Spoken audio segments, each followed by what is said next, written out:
સમગ્ર રાજ્યભરમાં police operation mule hunt ચલાવી રહી છે, ત્યારે રાજકોટ પોલીસે પણ મ્યુલ એકાઉન્ટ સામે કાર્યવાહી કરી। રાજકોટ રેન્જના 5 જિલ્લાઓમાં છેતરપિંડી થઈ। રાજકોટ પોલીસ દ્વારા મ્યુલ એકાઉન્ટ પર સર્જિકલ સ્ટ્રાઇક કરાઈ। આ રેન્જમાં કુલ 19.25 કરોડ રૂપિયા જપ્ત થયા। સાયબર છેતરપિંડીની રકમ મ્યુલ એકાઉન્ટમાં જમા થતી। રાજકોટ રેન્જના 5 જિલ્લામાં 54 ફરિયાદ હતી, 51ની ધરપકડ થઈ। 325 જેટલા એકાઉન્ટની તપાસ થઈ છે તેવું રેન્જ આઈજીએ કહ્યું। છે એટલે મ્યુલ એકાઉન્ટ ઉપર એક સર્જિકલ સ્ટ્રાઇક ગુજરાત પોલીસ દ્વારા કરવામાં આવેલી છે, જેમાં અત્યાર સુધી રાજકોટ રેન્જમાં 1077 જેવા મ્યુલ એકાઉન્ટની પોલીસ દ્વારા અત્યારે વેરિફિકેશનની કામગીરી કરવામાં આવેલી છે।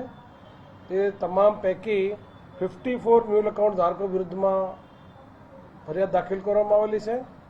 એમાં 184 જેટલા આરોપીઓ એ આઈડેન્ટિફાઈ કરવામાં આવેલા છે।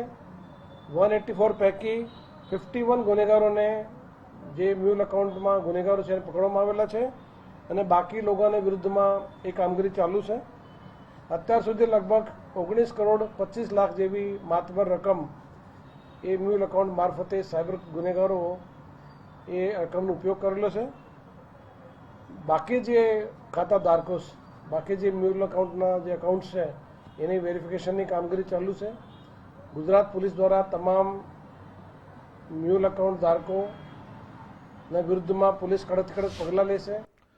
તો ગુજરાત પોલીસ મ્યુલ એકાઉન્ટ સામે કાર્યવાહી કરી રહી છે। સમગ્ર રાજ્યભરમાં પોલીસે ઓપરેશન મ્યુલ હન્ટ લોન્ચ કર્યું છે, ત્યારે રાજકોટ પોલીસે પણ આવા મ્યુલ એકાઉન્ટ ધારકો સામે કાર્યવાહી કરી। રાજકોટ રેન્જની વાત કરીએ તો 5 જિલ્લામાં ઘણી બધી ફરિયાદ થઈ હતી। રાજકોટ પોલીસે મ્યુલ એકાઉન્ટ પર સર્જિકલ સ્ટ્રાઇક કરી છે। રાજકોટ રેન્જમાં જ કુલ 19.25 કરોડની રકમ જપ્ત થઈ। સાયબર છેતરપિંડીની રકમ મ્યુલ એકાઉન્ટમાં જમા થતી હતી।